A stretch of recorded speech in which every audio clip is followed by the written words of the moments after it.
أعوذ بالله من الشيطان الرجيم بسم الله الرحمن الرحيم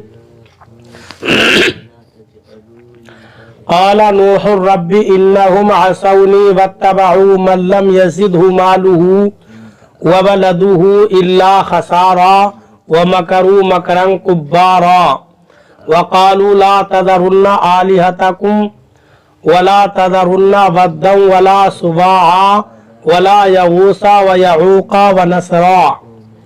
ترجمہ کنزُ ایمان، اللہ کے نام سے شروع جو نہایت مہربان رحم والا۔ نوح نے عرض کی اے میرے رب انہوں نے میری نافرمانی کی اور ایسے کے پیچھے ہو لیے جسے اس کے مال اور اولاد نے نقصان ہی بڑھایا، اور بہت بڑا داؤ کھیلے اور بولے ہرگز نہ چھوڑنا اپنے خداؤں کو، اور ہرگز نہ چھوڑنا ودا اور نہ سواع اور یغوث اور یعوق اور نسر کو۔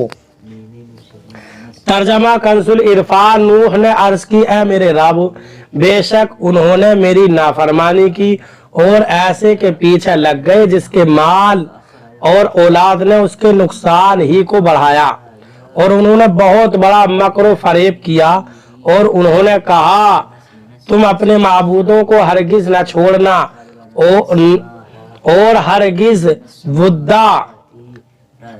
ہرگز ودا اور سواع اور یغوث اور یعوق اور نسر نامی بتوں کو نہ چھوڑنا۔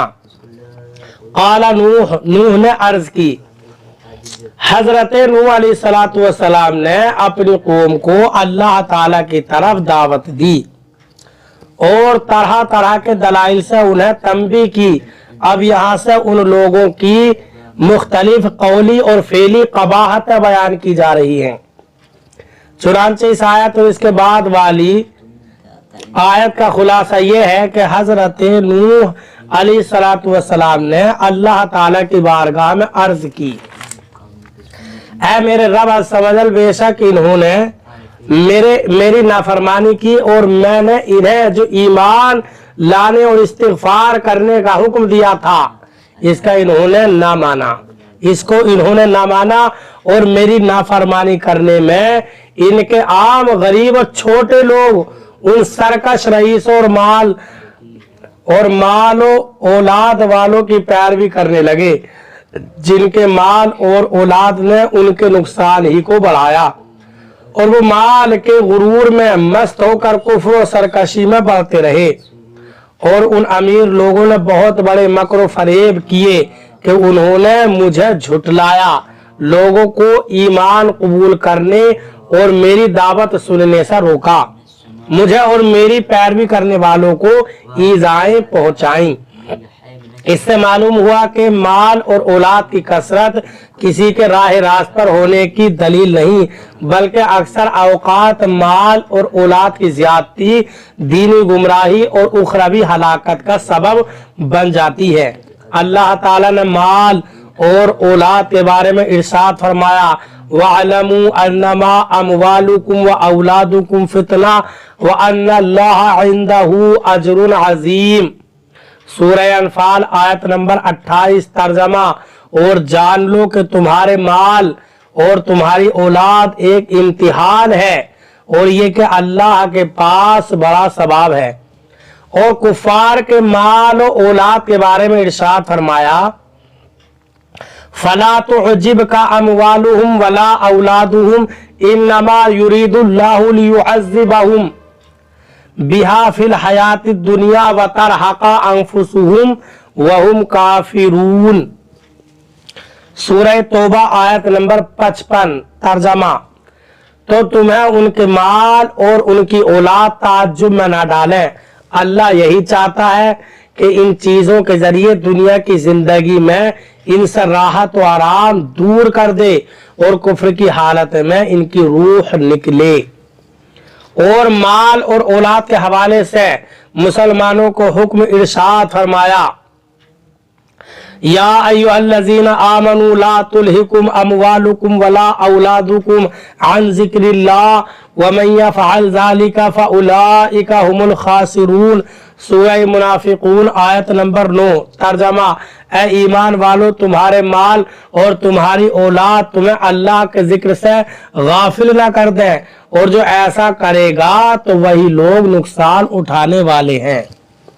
लिहाजा मुसलमानों को चाहिए कि काफिरों के माल और दौलत और आसाइशों को देखकर उनसे मरऊब न हो, और अपने माल और औलाद की वजह से अल्लाह ताला की इबादत और उसके जिक्र से गाफिल न हो, बल्कि उसकी इताअत और फर्माबरदारी और इबादत गुजारी में मसरूफ रहे।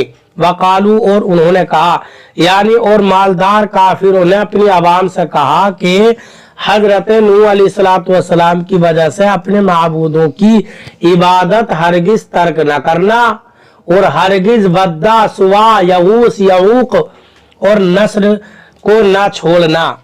वद्दा और सुवा वगैरह हजरत नूह अलैहिस्सलातु वस्सलाम की कौम के उन बुतों के नाम हैं जिन्हें वो पूजते थे। उन लोगों के बुत तो बहुत थे, मगर ये 5 उनके नजदीक बड़ी अजमत वाले थे, इसलिए बतौर खास इन 5 का यहाँ जिक्र किया गया। वद्दा मर्द की सूरत पर था, सुवा औरत की सूरत पर, यगूस शेर की शक्ल में, यऊक घोड़े की शक्ल में, और नस्र गधे की शक्ल में था। बाद मुफस्सिरीन के नजदीक ये बुत हजरत नूह अलैहिस्सलातु वस्सलाम की कौम से मुंतकिल होकर अरब में पहुंचे, और मुशरिकीन के कबाइल में से एक एक ने एक एक बुत को अपने लिए खास कर लिया। जैसा कि हजरत अब्दुल्ला बिन अब्बास रज़ियल्लाहु ताला अन्हुमा से मरवी है कि उन बुतों को तूफान ने मिट्टी में दफन कर दिया था, तो वो उस वक्त से मदफून ही रहे, यहाँ तक कि शैतान ने अरब के मुशरिकीन के लिए उन्हें जमीन से निकाल दिया।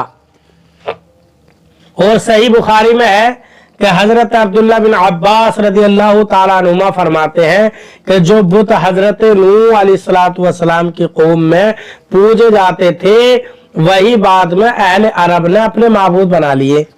चुनांचे वद्दा बनी कल्ब का बुत था, जो दोमतुल जंदल के मकाम पर रखा हुआ था। सुवा बनी हुजैल का बुत था। यगूस बनी मुराद का बुत था।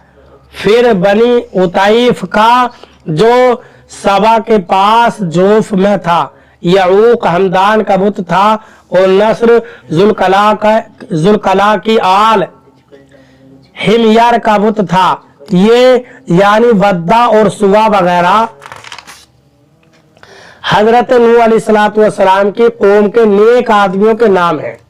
जब वो वफात पा गए तो शैतान ने उनके दिलों में ये बात डाली कि जिन जगहों पर वो अल्लाह हवाले बैठा करते थे वहां उनके मुजस्समे बनाकर रख दो, और उन बुतों के नाम भी उन नेक लोगों के नाम पर ही रख दो। लोगों ने अकीदत के तौर पर ऐसा कर दिया, लेकिन उनकी पूजा नहीं करते थे। जब वो लोग दुनिया से चले गए और इल्म भी कम हो गया, तो उन मुजस्समों की पूजा होने लग गई। बाद मुफस्सिरीन फरमाते हैं कि अहले अरब तक वो बुत नहीं पहुंचे, बल्कि उन बुतों के नाम पहुंचे, और अरब वालों ने उन नामों के बाज बुत तराश लिए और उनकी पूजा करने लग गए। क्योंकि हजरत नूह अलैहिस्सलातु वस्सलाम के तूफान के जमाने में दुनिया तहस नहस हो गई थी, तो ये बुत किस तरह बाकी रह सकते हैं, और जब वो बाकी नहीं रहे तो अहले अरब की तरफ किस तरह मुंतकिल हो सकते हैं। और ये कहना भी मुमकिन नहीं कि हजरत नूह अलैहिस्सलातु वस्सलाम ने उन बुतों को कश्ती में रख लिया होगा, क्योंकि हजरत नूह अलैहिस्सलातु वस्सलाम तो बुत शिकन थे। लिहाजा ये किस तरह कहा जा सकता है कि हजरत नूह अलैहिस्सलातु वस्सलाम ने बुतों की हिफाजत की कोशिश करते हुए उन्हें कश्ती में रख लिया था। हजरत मोहम्मद बिन काब कुर्जी रहमतुल्लाह ताला अलैह फरमाते हैं, वद्दा और सुवा वगैरह हजरत आदम अलैहिस्सलातु वस्सलाम के बेटों के नाम हैं। ये बहुत इबादत गुजार थे। जब उनमें से एक शख्स का इंतकाल हुआ तो लोग उस पर शदीद गमज़दा हुए। यह हाल देखकर शैतान इंसानी शक्ल में उनके पास आया और कहा, तुम अपने साथी पर गमगीन हो? लोगों ने जवाब दिया हाँ। उसने कहा क्या मैं तुम्हारे लिए ऐसी उस जैसी तस्वीर बना दूं जिसे तुम नमाज पढ़ते वक्त अपने सामने रख लेना, और जब तुम उसे देखो तो वो साथी तुम्हें याद आ जाए और तुम्हारे दिल को सुकून नसीब हो। लोगों ने कहा हमें ये पसंद नहीं कि नमाज पढ़ते वक्त हमारे सामने कोई ऐसी चीज हो। शैतान ने कहा तो फिर तुम उसे मस्जिद के आखिरी कोने में रख दो। लोगों ने कहा हाँ ये ठीक है। चुनांचे शैतान ने उसके लिए तस्वीर बना दी, और जब पांचों अशखास का इंतकाल हो गया तो शैतान ने सबकी तस्वीरें बनाकर मस्जिद के कोने में रख दी। फिर एक वक्त वो आया कि लोगों ने अल्लाह ताला की इबादत छोड़कर उन तस्वीरों की पूजा शुरू कर दी, यहाँ तक कि अल्लाह ताला ने हजरत नूह अलैहिस्सलाम को भेजा, जिन्होंने उन लोगों को अल्लाह ताला की वहदानियत और इबादत की तरफ दावत दी। अल्लाह ताला हमें कुरान करीम पर सही माना में अमल की तौफीक अता फरमाए। बरादरान इस्लाम, आप तमामी हजरात से गुजारिश की जाती है कि खुद भी कुरान करीम की तिलावत, तर्जमा, तफसीर समाअत कीजिए, अपने अजीज व अकारिब और रिश्तेदारों को भी शेयर कीजिए ताकि आप इसके जरिए सदक़ाए जारिया के मुस्तहिक हो जाएं।